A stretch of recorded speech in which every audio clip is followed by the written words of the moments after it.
going to go quickly, and this is going to be a shorter panel than the other ones. And I'm going to call some people back, some people that have been on the other panels as well. So I'm going to call Katie Shaw, who was with us in the second panel. I'm going to call Carolina D'Artore, that was also with us in the second panel. Mafalda Damaso, sorry. He's somewhere here. And Márcio Tavares dos Santos, he's the Executive Secretary of the Ministry of Culture of Brazil. And I'm going to switch positions and I'm going to chair this last panel.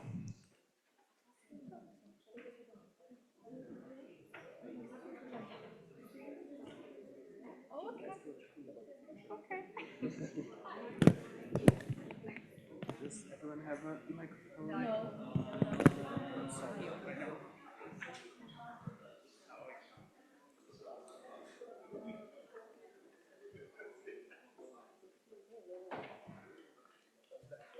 Thank you so much.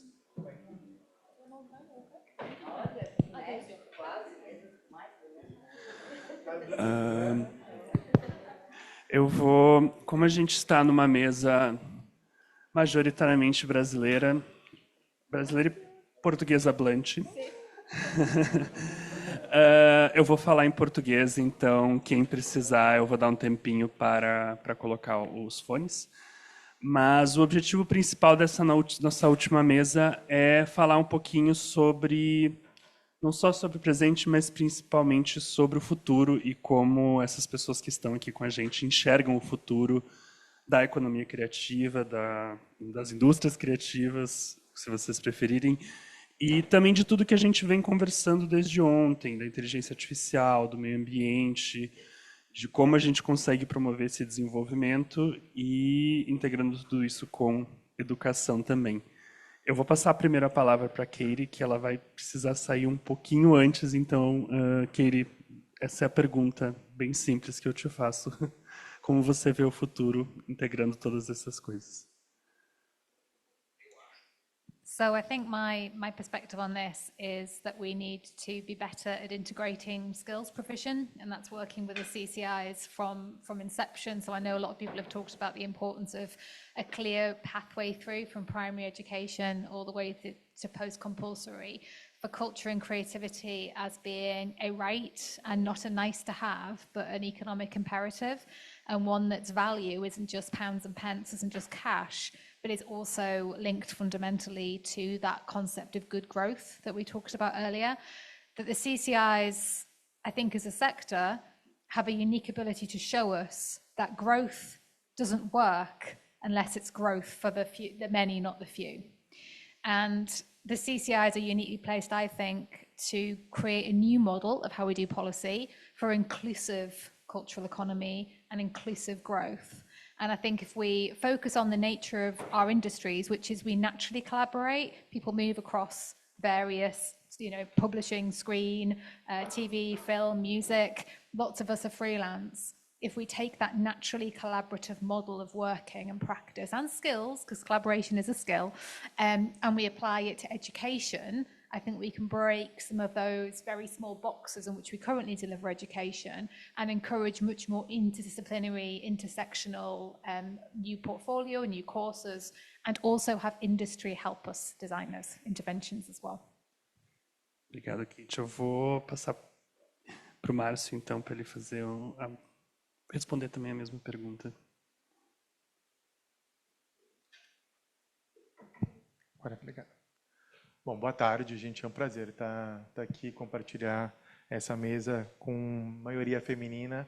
Acho que termina muito bem essa jornada também, nesse sentido simbólico. Eu sou uma pessoa muito otimista com relação ao futuro dessa agenda, né? Ela é uma agenda que coloca desafios muito concretos. Assim, acho que para que a economia criativa, né, tenha um futuro realmente promissor, ela precisa, as políticas que estão sendo engendradas por ela precisam responder a desafios concretos das nossas sociedades. O primeiro deles, aí trazendo para o universo brasileiro, a gente tem um enorme desafio. A gente tem 40 anos de ministério e até hoje a gente não conseguiu implementar essa agenda com solidez, e pela primeira vez nessa história desses 40 anos, nós estamos buscando consolidar uma política nacional de economia criativa, através de 2 instrumentos, né? Um que está tramitando, e depois a Carol vai poder falar, é um projeto de lei que está sendo desenvolvido com apoio do Ministério para uma legislação que organize a política nacional, e também um decreto presidencial organizado pelo Ministério que dialoga, de alguma maneira, já regulamenta dispositivos que estão em discussão no Congresso, formando uma trilha de desenvolvimento dessas políticas. A partir de que horizonte nós estamos pensando essas políticas e as políticas culturais como um todo? Nós estamos entendendo que elas têm uma dupla missão no nosso país. Em primeiro lugar, elas são um instrumento muito importante para o fortalecimento da democracia, né? A cultura é um lugar de pluralidade de vozes, é um lugar de estímulo à pluralidade, é um lugar de estímulo à criação não só de consenso, mas também de dissensos que possam gerar sínteses que são importantes, e esse é um instrumento muito importante para a dimensão democrática. E de outro, ela é um instrumento muito importante para um país que está buscando uma transição do seu modelo de desenvolvimento rumo a um modelo de desenvolvimento sustentável. Recentemente, no ano passado, nós sediamos a COP30 em Belém. Pela primeira vez nessa COP, nós conseguimos incluir nas discussões oficiais e na agenda oficial da COP a dimensão cultural, né? O Ministério tem liderado uma agenda internacional, há um grupo de amigos de mais de 40 países, né? E o Brasil, através da nossa ministra da Cultura, chefia essa delegação e busca colocar dentro dessa agenda, que o Tiago já comentou aqui na tarde, né? Então, a dimensão verde precisa passar por dentro das políticas de economia criativa. Nós estamos fazendo 20 anos da Convenção da Diversidade Cultural da Unesco, uma convenção que o Brasil teve uma importância fundamental também naquele momento. Foi comentado a respeito do Gilberto Gil, do Doim Antropológico, e o quanto isso, né, iluminou essa convenção da diversidade cultural, e o entendimento de que a diversidade cultural precisa ser a base, né, de uma política de economia criativa robusta num país que tem as diferenças que o Brasil tem. E isso precisa ser entendido como uma potência, e como a principal potência, o insumo né, renovável, infinito, a criatividade baseada na diversidade cultural que o Brasil tem. Entender essa lógica no centro da construção das políticas tem sido muito importante, porque a gente passa a olhar para os territórios e entender que a gente tem inúmeros territórios que são culturalmente riquíssimos e, ao mesmo tempo, são muito empobrecidos. E que a saída está um pouco no que a Doris comentou, de compreender que o conjunto das pessoas podem ser artistas, e esse instrumento, né, de desenvolvimento cultural está ali para que a gente possa desenvolver essas comunidades. Existe um programa novo de territórios criativos que está sendo organizado, né, tanto com incentivo fiscal, quanto agora estamos buscando outros instrumentos, seja de crédito e OGU, para organizar justamente uma rede, né, nesses territórios e fazer com que se cresça de cima para baixo, ao mesmo tempo em que a gente vai transformando os porta-vozes dessas comunidades, que a gente chama de mestres e mestras da cultura, em pessoas fundamentais nessa organização, inclusive com títulos honoris causa, possibilitando que eles sejam professores nas escolas e nas universidades, né? Colocando esses saberes e esses fazeres num outro lugar, numa outra posição dentro dessa agenda. E isso faz parte dessa política de economia criativa. A gente precisa de política de crédito, microcrédito. Nós temos trabalhado no âmbito das políticas sociais. Hoje, as políticas de crédito se transformaram numa política importante. Nós estamos trabalhando dentro de uma dimensão, né, que é algo que a gente pretende finalizar até o encerramento desse ano, que é o encerramento desse governo. Há um programa chamado Acredita, que a gente possa também incluir dentro dos financiamentos, que são financiamentos pequenos, né, para o início de negócios, desenvolvimento de negócios, a gente possa também emular iniciativas de economia criativa.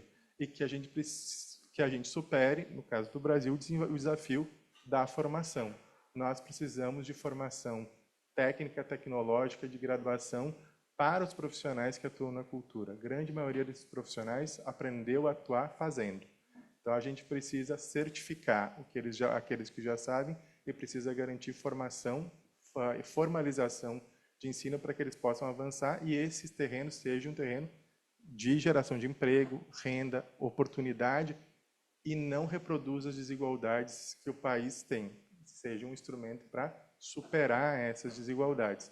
Então, eu dei um conjunto de highlights aqui do que é essa agenda para a gente e que a gente acredita que se a gente conseguir avançar nessa direção, nós temos na economia criativa um instrumento muito poderoso de desenvolvimento para que, sobretudo, para que a gente consiga garantir que a geração que tem hoje entre 18 e 29 anos tenha oportunidades reais de trabalho e faça isso sem necessariamente optar, né, pelo extrativismo, por iniciativas que são muito poluidoras. Tem uma série de outros programas que são interessantes que gostaria de ter a oportunidade de comentar com vocês, mas eu já extrapolei meu tempo.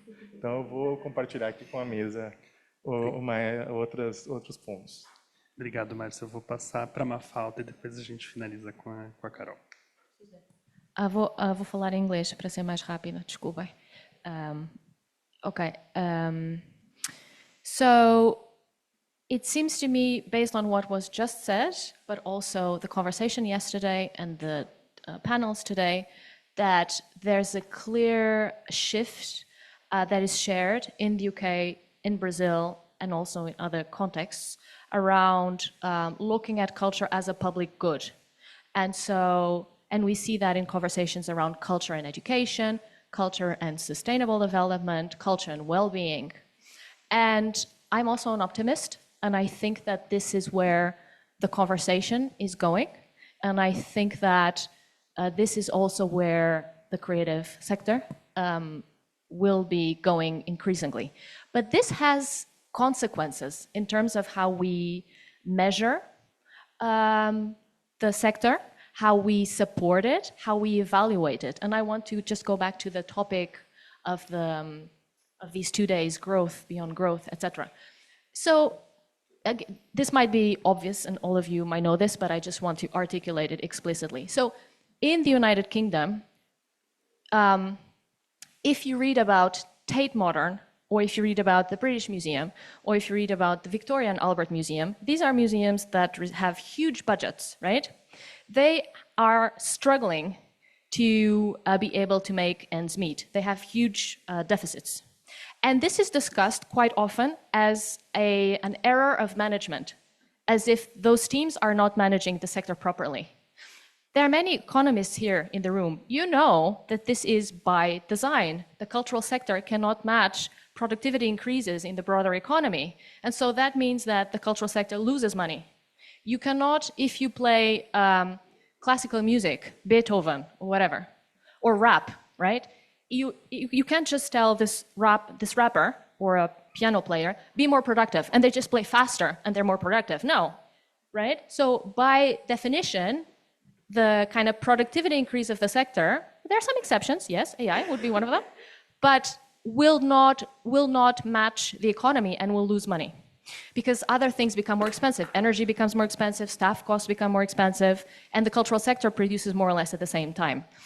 And so there's a big mismatch in the United Kingdom in how we talk about culture and both its economic model, or like the basic of the economics of culture, which cannot rise, productivity cannot rise, and it just cannot accompany growth of the economy, and also with this public good understanding, right, of culture.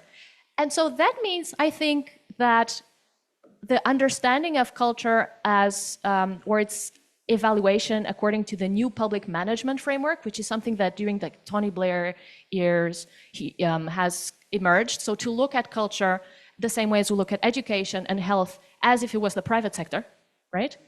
That is reaching its limit. It's just not possible to get there, to continue to have this model. And And I want to say that there are other countries and regions that are questioning this. We heard this about, a different understanding in the UK of public value, but we hear a lot about the well-being economy in the Nordics, for example. There are other understandings of what the economy is, what it's for, and how to assess it that are happening outside of the cultural sector.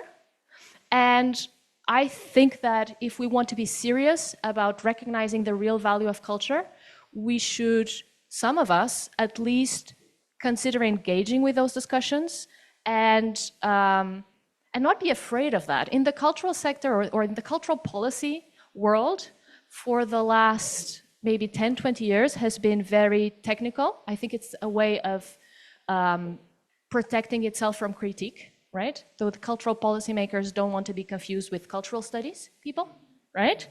And so they don't, so we're just technicians, we're technical. We do decision making that is very, and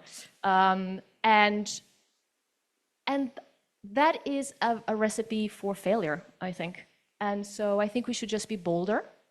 And those of us who can do it, not everyone can do it. I know that it's questioning the status quo is a form of privilege, but I would encourage those of us who can have that space to use it. Because if not, I think we're just contributing to the kind of narratives that actually don't serve the sector. And and limit it. That's it. Vou passar para Carol, para ela. Muito provocativa, mas na minha visão, e dialogando com a pergunta, o futuro, o que é o futuro, entender, a gente tem esse desafio, né, de entender o valor da cultura, sim, o valor da cultura, qual é o valor da cultura, e isso também é o futuro. A gente precisa de pessoas que entendam o valor das diferentes formas de produção, fazer cultural. Mas, para mim, isso passa impreterivelmente pela educação, seja formal ou informal. Então, a valorização nesse sentido está atrelada à educação. Para nós, como sociedade brasileira, e o Marcelo também trouxe aqui elementos fundamentais, assim, importantíssimos sobre os nossos desafios e aquilo que a gente tem feito, né? Para nós, como sociedade, o futuro da cultura passa também pela intenção de promoção e fomento. E aqui eu trouxe alguns exemplos para tornar isso realmente mais prático. Na educação, no Brasil, e também fiz parte da Comissão de Educação e atuei, trabalhei para que a gente tivesse o Plano Nacional de Educação. O Plano Nacional de Educação foi sancionado, o nosso novo Plano Nacional de Educação foi sancionado pelo presidente Lula semana passada. Semana passada ou essa semana? Não, essa semana. Que dia é hoje? Que eu já viajei tanto. Terça-feira, hoje é sexta. O nosso Plano Nacional de Educação, o nosso novo Plano Nacional de Educação foi sancionado terça-feira, garantindo 10% do nosso produto interno bruto para a educação. 10% do nosso produto interno bruto significa 1,09 trilhão. 1,09 trilhão. Na pasta da saúde, ou seja, quando a gente pensando esses três pilares, né? Saúde, educação, cultura, temos outra, trabalho, moradia, mas pensando esses três. Então, educação, a gente conseguiu garantir terça-feira 10% do nosso PIB, que significa 1,09 trilhão. Na saúde, a gente garante mais ou menos 2% do nosso PIB, que significa 218 bilhões, mais ou menos, é o que o nosso país investe em saúde pública como política. Na cultura, nós temos legislações de fomento, algumas legislações, né, que convertem, né, incentivos fiscais em fomento para a cultura. Nós estamos com esse desafio de entregar uma reformulação do Plano Nacional de Cultura, mas esse Plano Nacional de Cultura tem 0%. 0%. E é uma luta histórica e muito antiga dos aliados políticos da cultura, e aqui eu falo de intenção. Num país como o nosso, se a gente não tiver intenção e política pública, nós não temos futuro. Tudo que temos até hoje, em matéria de identidade cultural, existe pela resistência das populações historicamente invisibilizadas e penalizadas. Se a gente tem essa grande festa negra, que é o Carnaval, uma das maiores do mundo, foi pela resistência desse povo de permanecer ensinando e historicizando sobre si mesmo. O Carnaval é geralmente uma grande história afro-brasileira. Geralmente é isso, né? Então, isso existe pela nossa resistência, pela nossa intenção e pelo nosso comprometimento com o que somos, com a nossa própria humanidade, que foi tanto nos negada, e por isso para nós isso é tão importante. E aí o nosso futuro, falando do nosso futuro, e do meu trabalho como parlamentar, e do meu trabalho como uma aliada da cultura, mas também o meu trabalho como humana brasileira, e que vive dentro de uma sociedade e que me comprometo com um mundo melhor, que acho que esse é o... A gente pode também fazer uma conversa partindo de um outro lugar, né? O que é o sucesso de um indivíduo? O que é um indivíduo bem-sucedido? Seria um sujeito humanizado. Esse sujeito humanizado, ele deveria, se a gente pensar, né, subjetivamente, deveria saber valorizar a cultura. Então, o meu trabalho como parlamentar e o futuro para mim hoje é que a gente possa garantir 2% do PIB, que é uma luta antiga, 2% vincular pelo menos 2% do nosso PIB para o nosso Plano Nacional de Cultura. Esse 2% significaria 2% significaria 218 bilhões. Aliás, eu fiz uma confusão aqui, desculpa, eu falei a saúde, 218 bilhões, mas a saúde tem uma pasta de 15% do PIB com 1,6 trilhão. Então, 2% do nosso PIB para a cultura significaria 218 bilhões. Ter zero retoma todo o diálogo que a gente já fez. Ter zero significa a falta de reconhecimento que esses territórios têm, significa a invisibilidade, significa a informalidade dos fazedores de cultura. Então, o futuro para mim é garantir esses 2%. Obrigado, Carol. Como eu falei para vocês, essa é uma sessão mais rápida, mas eu vou abrir para perguntas, se vocês tiverem. Eu estou sem um microfone. Eu arranjo aqui. Eu te dou o meu. Resolvido. Boa tarde, meu nome é Letícia, sou pesquisadora da Universidade do Estado do Rio de Janeiro. Eu queria fazer uma pergunta, porque eu notei, eu sou antropóloga, eu notei que existe... o conceito de cultura é um conceito em disputa, sempre em disputa, e eu notei que existem coisas que perpassam o campo de vocês, como da Mafalda, que são outros conceitos de cultura. Qual o conceito de cultura que motiva o seu trabalho? Isso para todos. E qual o conceito de cultura que você tem que lutar contra para continuar atuando? Isso vai para todos. E aí, quem quer começar respondendo essa pergunta simples?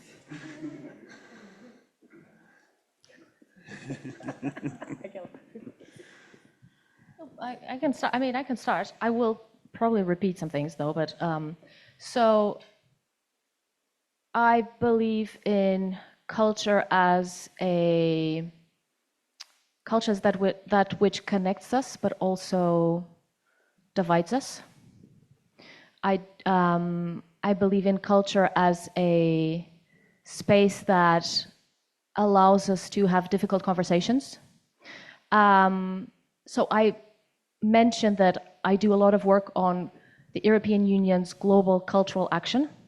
And what the European Union is doing. And there are many problems. I've written about those problems. I can criticize a lot, and I do.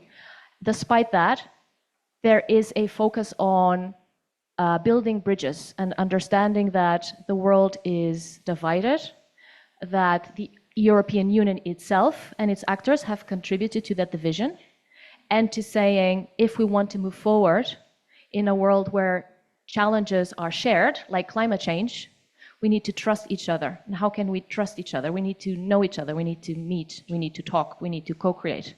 So that is the kind of cultural practice that I love. And that combines, I had an amazing conversation with Doris before, so thank you so much. And that I have this a broad understanding of culture, as that is really what is close to my heart. And so that means that I have to fight a lot when I'm having conversations, not fight, but when I'm having conversations with European policymakers and politicians against the idea of the creative industry. Because maybe it's because industry is understood in a very limited way. I would imagine that there are also interesting, again, economists, scholars that are looking at industry in a much more layered, complex, nuanced, future-oriented way. But this is not how industry is perceived in European conversations right now. When they talk about industry, they talk about the American model. Again, I can give you examples of this. It's not because I'm against the Americans. It's just what comes up. The idea is there's often, so I applied to one grant, and we got it actually, and the assumption, so the introduction to the grant, the introduction said, European film industry is not fulfilling its competitiveness potential. Why? Because there's not enough vertical integration, which meant because basically there are not enough big players. So this is the way how the Commission looks at film, and this is the kind of future they imagine to the film sector. It's under the American model. And so this is the understanding of industry, of the cultural industry, that is present in those conversations. And so I have to fight against it because, namely, when you look at that industrial model, it's an industrial model where cultural diversity is very limited. And so again, if the goal that we are having, or that guides our cultural policies, which happens at the European level, to be that of cultural diversity, then having an understanding of the industry, which is about concentration, and concentration that produces films that are seen by millions of people, but that does not produce small and medium-sized films, then that is a problem. And so I have to fight against it. So that's the answer. We can continue. I think there's a lot for us to say. Let's talk about it later. Você quer comentar? Cultura, o que é cultura, a minha visão de cultura, o que cultura significa? Cultura, para mim, é aquilo que dá sentido à nossa existência, aquilo que fazemos que dá sentido à nossa existência e que demonstra o nosso pertencimento com a comunidade, com a sociedade, com o território. Então, e também aquilo que nos humaniza. Então, cultura seria isso, né? O nosso fazer humano e o sentido de por que dançamos, por que cantamos o que cantamos, por que pintamos o que pintamos. Então, cultura, para mim, ela está diretamente associada à coletividade, à comunidade. Márcio, Kate, vocês querem comentar? Very briefly, I think there's a huge focus on the idea that culture can't be controlled, which is often runs counter to a lot of government narratives about what it wants in terms of the way it can be measured and evaluated. I think practically in terms of policy, for growth anyway, culture really can't be curated, in the sense that if we all ran in the direction the government wanted us to, we'd be left with cultural products that didn't really work at the end of that period. So I think its strength is its diversity, but also we've got to look at the cultural forms, including things like carnival, that constantly struggle across countries to secure funding, to secure legacy, to justify their cultural existence and its cultural value, that where those questions, particularly relating to things like either Carnival and in the UK, things like the Leeds West Indian Carnival, the Durham Miners Gala in the Northeast, why year after year we're having to keep going back and having those same conversations about the value and the funding, and do they have to have immediate links to cultural policy and to tourism, into inward investment. I think until we have those wider questions about cultural value and we have them down in statute as assets in the same way as our national cultural organisations are, then we'll just get caught in this doom loop of having to justify ourselves on an annual basis for culture funding. Thank you. Márcio, você está com o microfone no bolso. Bom, em primeiro lugar, eu acho que essa discussão a respeito do conceito de cultura é uma discussão muito importante, muito fundamental e definidora a respeito do lugar que a cultura vai ocupar na agenda pública e na agenda governamental como um todo. A forma como eu entendo a cultura é que a cultura é justamente um campo de criação a partir do encontro com as diferenças. Essa é uma dinâmica fundamental e inerente à cultura, e é por isso que ela tem um valor tão importante e superior, inclusive, a qualquer resultado material, concreto que ela possa oferecer, né? A gente, usualmente, na dinâmica da política pública, a gente está acostumado a oferecer, né? Por exemplo, eu trabalho quase todos os dias com o Ministério do Planejamento no Brasil, que é o dono do orçamento público, né? E eu justifico as minhas políticas a partir de dados concretos, e eu mostro que eu gero, né, 5 milhões de empregos, que eu gero com isso, a gente vai justificando a partir disso, mas é muito importante guardar que o lugar da política cultural não é esse lugar instrumental que a gente justifica o orçamento. E aí, falando a respeito de orçamento, quero ver que a Carol trouxe aqui algo que é muito importante. A gente tem defendido, né, o aumento e a garantia dos 2% para a cultura, uma PEC que tramita algumas coisas, mas para efeitos assim, gerais, é que a gente tem hoje dentro do... Primeiro que a gente maneja desde 2023 o maior volume de investimento em cultura da história. Nós já, só em financiamento, nós já aplicamos mais de 21 bilhões de reais, somando investimento direto ou indireto, ou seja, aquilo que é incentivo fiscal ou que é direto. Em dólares, significa mais ou menos 6 bilhões de dólares. Quando a gente está falando de 2%, 10% para a educação, isso é uma coisa chatíssima que eu acabei tendo que aprender, porque a Secretaria Executiva lida com orçamento público.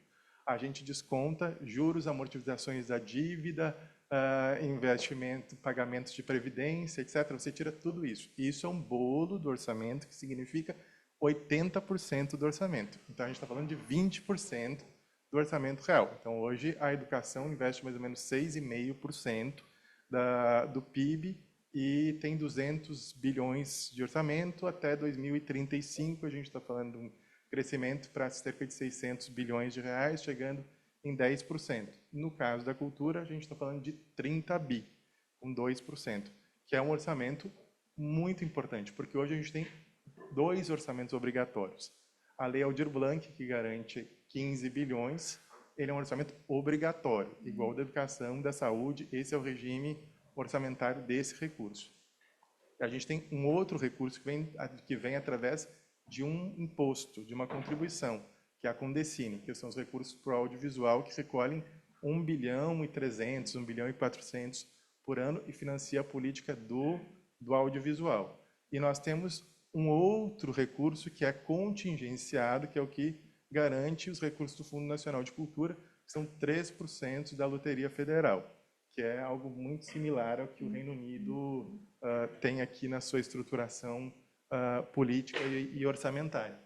Então, a gente garantir um aumento dessas estruturas para financiar outras linguagens é um desafio muito grande e muito importante, e é por isso que a gente tem apostado muito e tem ficado muito feliz que, nos últimos anos, a gente tem tido na presidência da Comissão de Cultura deputadas, e são todas deputadas. A bancada da cultura no Congresso é quase inteiramente composta por mulheres deputadas que têm colocado a luta da cultura como um elemento muito importante para que a gente consolide a política e essa intencionalidade. É muito importante que a gente consiga garantir isso. E, para finalizar, isso tudo não vai... A gente tem entendido que a política de cultura ela só vai transitar para uma política de Estado a partir do momento que ela vira demanda social. E ela só vira demanda social quando esse conjunto de leis ele é construído pelas pessoas. E é por isso, teve uma pergunta sobre participação, né? Aqui, é por isso que, por exemplo, para o Plano Nacional de Cultura, esse que está no Congresso para ser votado, nós tivemos a participação direta, ou seja, em debate, conferência, etc., de mais de 80 mil pessoas participando, sejam em debates, pequenos debates, conferências públicas, e mais de 85 mil pessoas participaram através das plataformas digitais do Participa.gov, contribuindo diretamente. Eu acho que a gente nunca teve um plano de cultura, possivelmente, que tenha tido esse nível de participação. E isso tem valido para outras políticas que nós estamos desenvolvendo, porque no grau de instabilidade que a gente tem no Brasil a respeito das políticas culturais, elas precisam virar uma demanda popular concreta. E elas só viram uma demanda popular concreta quando as pessoas entendem esse emaranhado de leis e reivindicam que elas permaneçam. Isso valeu com a Lei Aldir Blanc, isso valeu com as outras, e é por isso que a dinâmica da participação, ela não só qualifica a política pública, ela também as pessoas viram também guardiãs dessa política pública, por isso que é tão importante. Obrigado, Márcio. A gente tem espaço para mais uma ou duas perguntas. Eu tenho uma pessoa lá atrás, tenho 3 pessoas, então a gente tem espaço para mais 3 perguntas. Vou começar aqui atrás, depois a gente vem para frente com o Esmeralda e o Jonathan. Thank you. I will make it short a bit. So when people like you guys talking about like GDP, and then like how much money to make and how to like make money and serve the community, where to get the funds. So on my experience, I quite agree of what you have experienced as an MP, like, you know, being a minority or what, ignored by the mainstream about your culture, ignore about who you are, your identity, everything. We don't have funds, especially when we are in a weak position. It's very hard to find money resource to support the community growth. So I'm from Hong Kong, and I want to preserve my culture as a Hong Konger and my Cantonese culture. So I focus at the start, without any money, I focus on the community growth, on the cultural support between each other, because I know how money comes in and out. If people need that culture, there will be a group of community always working on that kind of thing. So, for example, like everybody knows, Chinese New Year, there are always like people on the street, like doing festival. Because there is a need of that group of people need to do that activity to make them feel better. So there are always like economic going on when that cultural things happen. And the way I do is to help support people who need this kind of creatives to do the cultural activity, but also like expand, like letting more people to know about the creatives. So that will be slowly graduate, maybe end up like Japan, because Japan is like a place good at doing a lot of creative works, and it's not reasonable.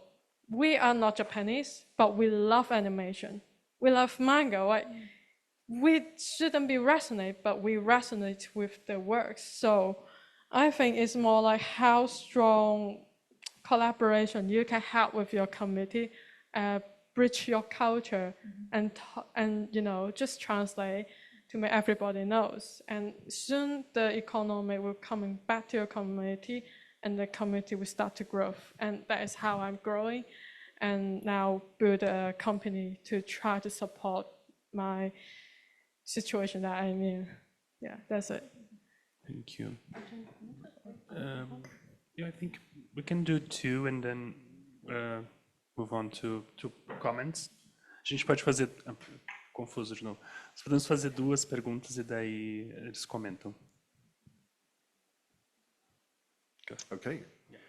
Thank you. Yeah, I wanted to partly inspired by Mafalda's point about the way that we see the US film industry, right? In Hollywood, we think of it as the most geographically concentrated, vertically integrated industry.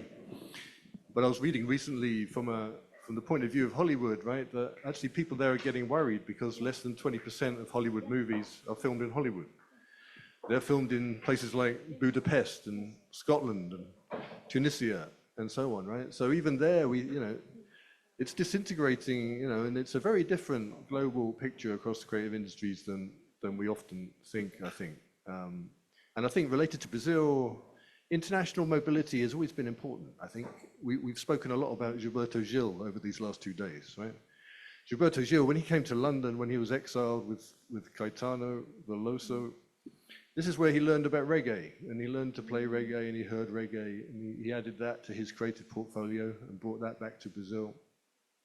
And you can think of many of the most successful education programs that have been international in nature, the Sandwich programs, the doctoral programs, having people come and study in other countries and then going back, right? Importantly, you don't lose them, but they come back and they continue to contribute to those fields that they have studied internationally. Well, it's been very important, right, to have those international links. So, I mean, in the kinds of policies and programs, I'd like to ask our distinguished guests, how do you see the role of international mobility in policies and programs, and how important is that? But also in terms of Brazil itself, right? Because it's so big, and you have, states that are the size of European countries, and Pernambuco has its own culture, and so does Bahia, and so does Rio Grande do Sul, and so what's the balance, the right balance of looking out and bringing in internationally, and how do you deal with that diversity within Brazil itself?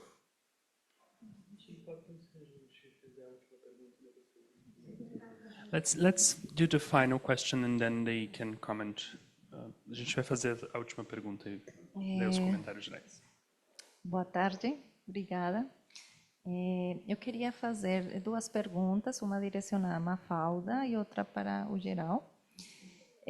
Mafalda, você menciona esses desafios em termos dessas narrativas de indústrias criativas e também, se eu entendi bem, dessa questão de mensuração ou de valor que se dá nesse setor. Você entende que caminhos você entende que ajudariam a fortalecer isso, né? Ou seja, se não é essa via, qual é essa outra via, né? E para o público, para a Carol, para Márcio, o que, assim, em termos de produção de pesquisa, né? Aqui estamos numa universidade, temos os doutorandos aqui de um programa muito relevante, tentando integrar essas 2 áreas, economia, educação. Que tipo de pesquisa, produção ajudaria vocês para endereçar questões, assim, para buscar esses futuros, né, nas distintas perspectivas que a Carol mencionou, o futuro, para o Márcio também. O que ajudaria e como, que tipo de pesquisa, que tipo de temas, perguntas, né, poderia o mundo acadêmico, inclusive também de organizações como a Fundação Itaú, na que eu trabalho. Obrigada. Acho que vamos começar com o Márcio para inverter a ordem. São 3 perguntas no universo enorme, mas eu vou tentar responder. Eu acho que, de fato, a gente precisa institucionalizar as coisas, porque essa é uma via para a gente conseguir ter, né, mais orçamento, aumento de políticas. Mas o orçamento é uma parte, né? Sem o direcionamento claro, né, do que a gente quer com essas políticas, você pode ter muito dinheiro e esse dinheiro não resultar em políticas efetivas. E dentro da dinâmica, aí eu vou puxar isso para a pergunta sobre internacionalização. Dentro da dinâmica do desenvolvimento da economia criativa, para um país como o Brasil, é extremamente importante. Nós estamos desenvolvendo uma plataforma de internacionalização, juntando 3 agentes governamentais que não costumavam trabalhar juntos, mas que todos tinham programas de internacionalização. O próprio Ministério da Cultura, o Ministério das Relações Exteriores, a Agência de Promoção e Exportações do Brasil, a Apex, né, e a Embratur, que é a empresa de promoção de turismo. Porque, por exemplo, recente, eu tive em Hollywood e visitei todos os estúdios em 2024. E todos os estúdios queriam saber que incentivo fiscal eu ia oferecer no Brasil, né? Falando eu, porque até naquela hora estava lá, eu, no sentido da reunião, mas que o país podia oferecer para trazer as produções e dando exemplo das demais produções para onde. Então, essa dinâmica, né, desterritorializada das grandes empresas de entretenimento é uma realidade cada vez maior. Então, a gente precisa também organizar as nossas políticas internas para que a gente não transforme também a nossa criatividade numa commodity. Né? Esse que tem sido historicamente o problema econômico do Brasil. A gente é um grande exportador de commodities agrícolas, de commodities minerais, né?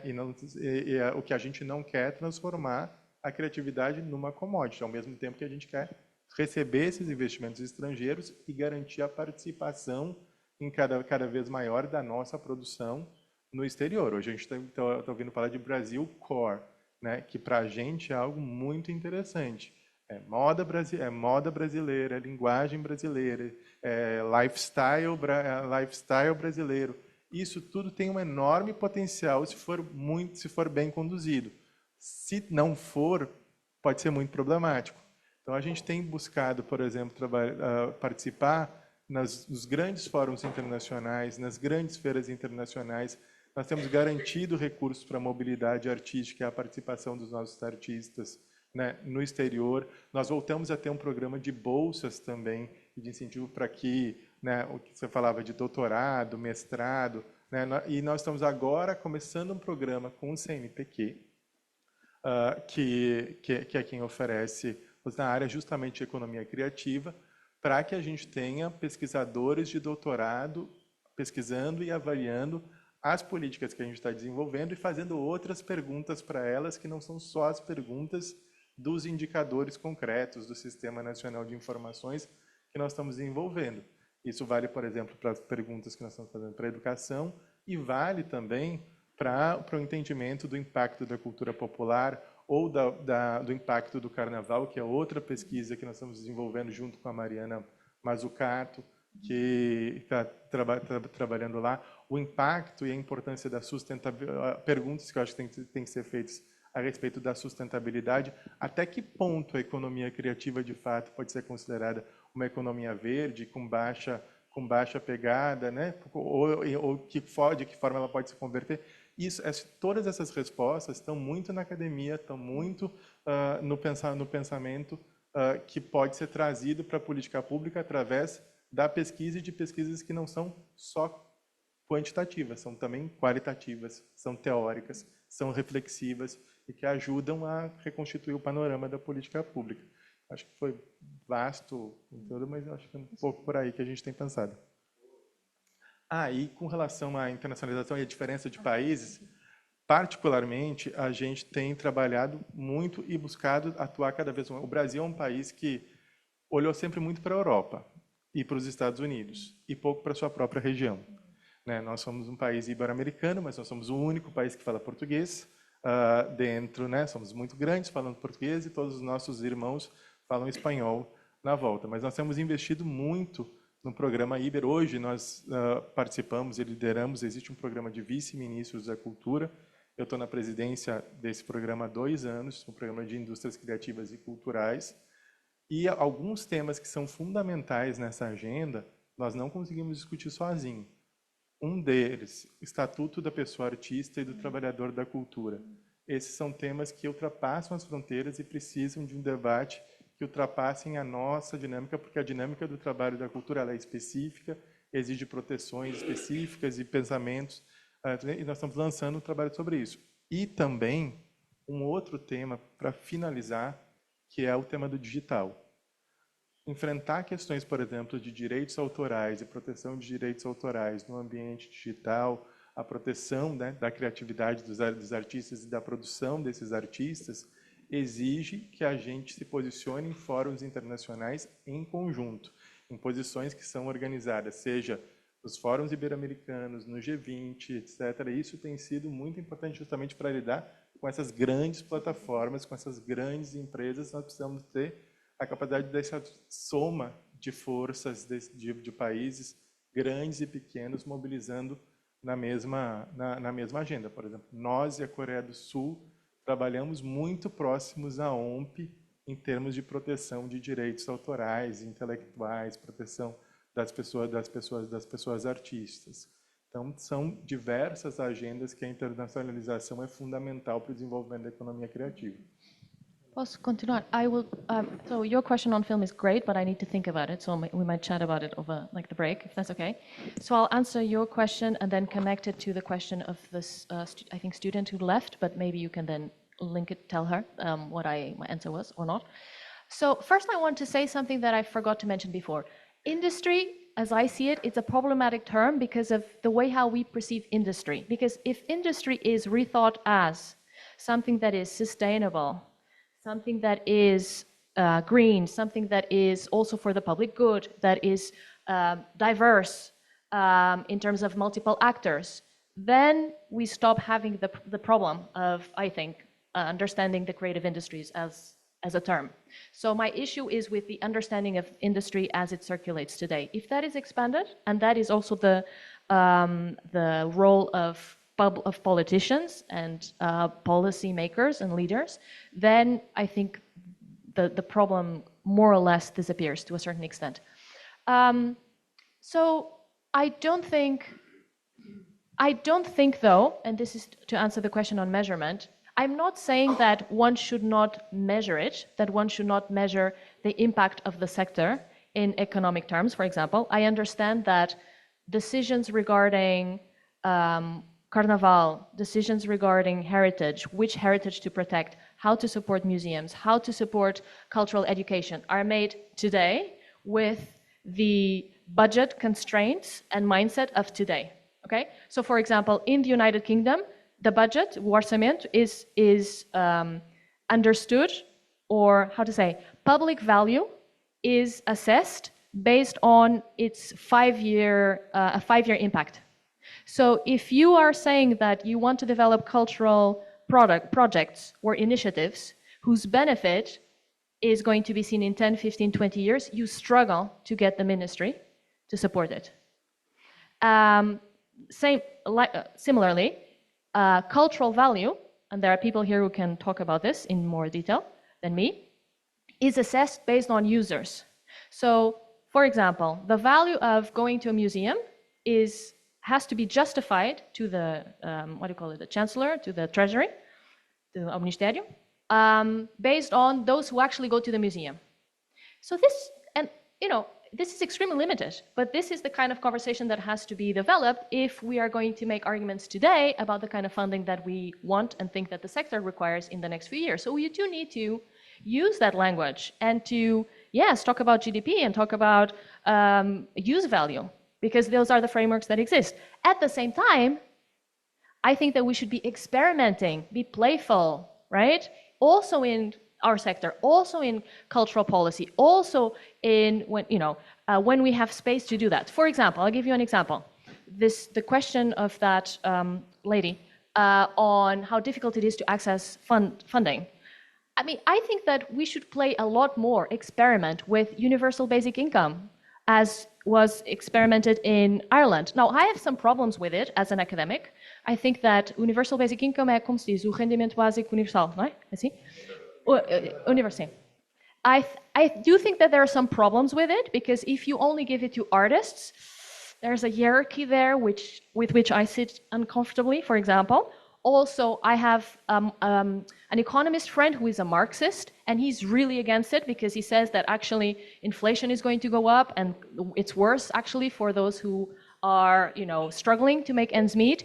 So there are problems, but we should experiment. Why aren't we experimenting more with it, right? If the current policy framework does not function well, why are we so stuck to old ways of supporting the sector? Or raffles, like como se diz? A raffle is like loteria, uma rifa, right? There are cases where this is happening in science policy at the EU level and in European countries. There are so many people applying. Sometimes you have thousands of applicants for a few grants. And here in UK as well, right? HRC is doing this. And they just said, we're just experimenting, and we're actually just going to give some of them by chance. So you decide by chance, and then you see what happens. I'm not saying that these are the only solutions, you see, or that these should be the only ways of supporting the sector, or that or that we should let go completely of measurement around GDP, and that we should only do these kind of universal, there's no artistic criteria involved at all, and that's it, and we'll let go with all of the evidence that we have. No, but I do think we should be bolder, because clearly the policies that we have are not up to the they haven't risen to the occasion, I think. And so we should be bolder, and we should not be afraid of questioning some narratives, even though we still work with them at the same time, because we have, if we want to change the world, we have to live in it at the same time. But so that's what I would kind of put as my final call, is for us to not be, I think, those of us who can do it, because again, I understand it's a form of privilege that I've recently acquired, so I'm using it, but I didn't always have it, to experiment a bit more, question assumptions, and create space for alternative ways of being in the sector as well. We talk a lot about the culture, about culture as a future maker. I think cultural policy scholars and policy makers should also create that future in how they see the sector and have more space for that. Carol, vou te pedir para comentar e no final, nos últimos 30 segundos, já fazer o seu fechamento. Pode ser? Pode ser. Vou ser bem breve, que eu acho que os meus colegas já falaram bastante e a gente tem bastante acordo. Mas só para complementar e responder sobre os intercâmbios e trocas culturais, os intercâmbios, eu acredito que eles são extremamente importantes e eu reforçaria que a gente precisa de muito mais, porque a gente passou também por um momento de desvalorização da produção acadêmica, do que se produz, dessas trocas de conhecimento, dessas trocas culturais. Então, a gente precisa de muito mais. Por quê? E pensando hoje como legisladora, quando a gente cria uma legislação, quando a gente constrói uma legislação, essa legislação ela precisa estar alinhada com acordos internacionais. O Brasil é comprometido com vários acordos internacionais, em vários órgãos e sistemas. Então, para que essa legislação seja aprovada, essa legislação foi construída e ela precisa ser aprovada no nosso Congresso, mas ela precisa estar nesse alinhamento de uma linguagem internacional. Se ela tiver desacordo com termos, conceitos e valores, a aprovação dela fica muito difícil. Então, esses intercâmbios e essas trocas acadêmicas, elas têm esse poder de produção de consensos, de termos, de acordos, de valores, e isso nos ajuda muito. Então, muito importante que isso aconteça. E para falar também, responder um pouquinho a pergunta sobre que pesquisas seriam importantes e o que nos ajudaria nessa produção de políticas públicas, eu penso que pesquisas interseccionais, pesquisas que tenham essa capacidade interseccional, de produção de dados interseccionais. E eu vou trazer um exemplo bem concreto. A gente tem pesquisas hoje no Brasil que demonstram, e infelizmente o nosso país é um país com índices enormes de feminicídio. Nós somos um dos países que mais mata mulheres por serem mulheres. E as pesquisas que demonstraram, por exemplo, a relação entre renda e violência, ou seja, a gente conseguiu perceber através de dados que mulheres até 50 anos que não tiveram contribuição previdenciária, ou seja, mulheres que que trabalham, mas estão na informalidade, são mais vulneráveis à violência. Então, hoje, eu estou diretamente trabalhando numa legislação para garantir renda para mulheres que não conseguem comprovar o seu tempo de trabalho, o seu tempo previdenciário. E isso não só combate a pobreza, mas tira mulheres da situação de violência. Então, o papel da academia é fundamental, mas eu acredito que, principalmente, o papel de uma ciência comprometida, de uma ciência útil, diria assim. E acho que é isso. Finalizaria que o nosso grande desafio é justiça social, promover justiça, seja qual for o campo, né? Márcio, você quer fazer um fechamento 30 segundinhos?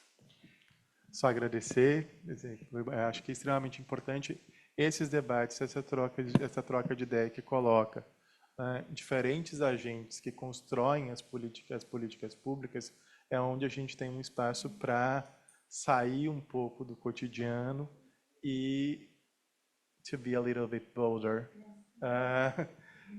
Eu acho que esse é o grande desafio para que as pessoas tenham mais confiança, não só nas políticas culturais, mas na democracia como um todo. A gente falou a respeito de educação, a gente falou a respeito de cultura, e esse é um tema central nessa agenda contemporânea de fortalecimento e garantia. Eu tenho muita convicção de que essa agenda que a gente está falando, ela só se consolida, se desenvolve nos termos que ela precisa ser desenvolvida a partir, né, do fortalecimento democrático, e esse encontro entre academia, né, pensadores, pesquisadores, agentes governamentais, né, pessoas com mais experiência, estudantes, é onde a gente consegue ter novas ideias e se inspirar para abrir novos caminhos. Então, agradeço demais a oportunidade de estar com vocês. Obrigado, Márcio. Vou passar para a Mafalda. Sim, 30 segundos. Yes. I dream of a society that is playful, to use Doris, referring to Doris, playful and joyful, and where well-being is the center of of public policies, and well-being, joy, inclusion, and pluralism, and that is the kind of society that I'm also trying to build with my work, and I think there were, in the notes that we were given to prepare for this, there was a question: what do you think is a change that cannot be stopped? And I think that the desire for this cannot be stopped. And so I think that even though we are not the loudest, those of us who believe in this, in society, I think we are the silent majority. And so I hope that we can all contribute to building that society. That's it. Thank you. Obrigado.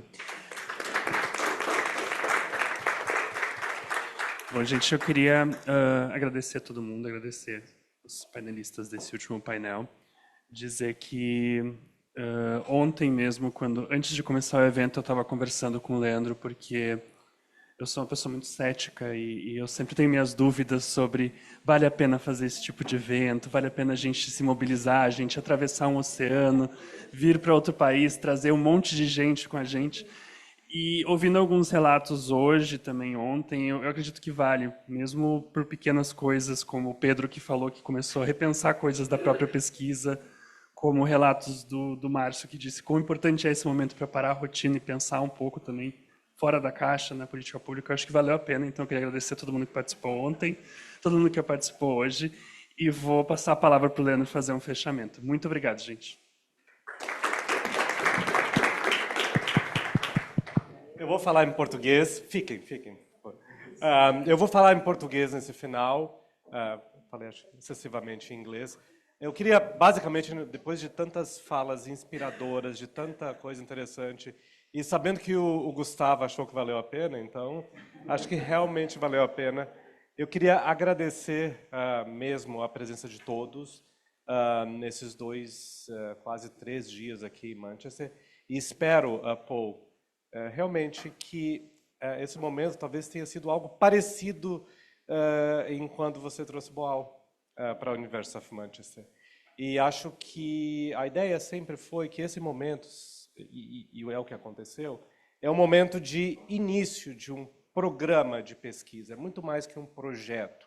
A nossa ideia, nesse primeiro momento, com o apoio fundamental da Fundação Itaú, é realmente construir um processo de troca de conhecimento de alto nível, com alto impacto, entre o Reino Unido e o Brasil, olhando para grandes dinâmicas, que são grandes problemas hoje. Acho que um contexto de crise, como foi muitas vezes referido em muitas das falas, é um contexto global, é um contexto em que um novo século XXI, como o projeto se propõe um dos temas centrais, um dos motes do projeto é assumir que existe um novo século XXI. Que o primeiro século XXI foi muito curto, muito intenso, aconteceu coisa que talvez em 2 ou 3 séculos juntos não acontece, mas nós somos jogados num novo mundo, num mundo em que a globalização não existe mais como uma vez existiu, no mundo em que existe tensão, no mundo em que existe inseguranças e incertezas sobre o mundo do trabalho, sobre o mundo, inclusive sobre as relações sociais, onde você tem guerra, onde você tem intolerância, como talvez centro de algumas relações, é um mundo muito diferente de onde se começou a falar em positivas mudanças poderiam ser trazidas pelas indústrias criativas. E acho que o que vocês colocaram em tudo também o que foi discutido ao longo desses dias, nos dá, reforça a nossa energia para tentar realmente pensar como transformar o presente para criar um futuro possível. E acho que essa troca de conhecimento, a presença de fortemente, não só de 2 idiomas nessa sala, mas de 2 realidades, ou mais realidades, autônomas, potentes, e eu tenho certeza que a gente, como equipe de pesquisa, o Creative Manchester, a nossa equipe de pesquisa, Gustavo, Débora, Maria e todos os outros que estão trabalhando conosco, o People's Fallacy Project, a gente realmente se sentiu diferente entre 2 dias atrás e agora. Doris, muito obrigado. Isso faz com que realmente eu sinta que a gente criou a base de alguma coisa importante. E espero, não só espero, eu acho que nós certamente teremos novos passos que bem praticamente, encontrar pequenos, mas potentes projetos de investigação em que a gente possa, depois de formularmos belas perguntas nesses 2 dias, tentar encontrar algumas evidências que possam, no mínimo, orientar tomada de decisão, não só tomada de decisão na política pública, porque vocês sabem 1000 vezes melhor do que eu, que a tomada de decisão não depende apenas de desejo, vontade, interesse, informação. Envolve concertações, envolve uma série de outras camadas. Mas, inclusive, tomadas de decisão no mundo acadêmico, sobre fazer uma pesquisa, sobre criar novas camadas de entendimento sobre os processos nos quais nós precisamos nos debruçar para construir esse novo século XXI. Para terminar mesmo, nós vamos voltar a contatar a todos aqui com relatórios que nós produzimos sobre o que foi discutido nesses 2 dias, porque uma das coisas que a gente conversou bastante era, a gente pode fazer qualquer coisa nesses 2 dias, a única coisa que nós não podemos fazer é simplesmente ter um evento que desaparece. As pessoas gastam uma enorme energia, ficam 2 dias juntas, muita coisa legal acontece, mas aquilo fica para a história. Então a gente vai tentar não só produzir, dar um retorno sobre o que nós produzimos nesses 2 dias, mas também refletir isso nesses pequenos projetos de pesquisa em parceria com a Fundação, com o próprio Ministério Brasileiro, com as próprias instituições britânicas que estavam aqui presentes, a própria University of Manchester, People's Policy Projects, Harvard, Doris está aqui conosco. E, enfim, muito obrigado. E, finalizando, eu queria citar, o Pierluigi não teve que ir embora mais cedo, mas eu queria citar um autor italiano, Italo Calvino, em que ele escreve sobre cidades invisíveis, cidades possíveis ou impossíveis. E ele tem uma cidade que eu acho fascinante, chamada Berenice, um nome bem brasileiro, acho que português também, em que é uma cidade, a cidade da injustiça. Mas a cidade que todos que vivem lá reconhecem a injustiça. Então, por isso, Berenice é uma cidade justa. Porque ao reconhecer a injustiça, você consegue encará-la de frente e tentar superar a injustiça. Então, sejamos todos Berenices. E agora nós temos bolo e chá no hall, no foyer, então nós podemos continuar essa discussão lá. Muito obrigado a todos.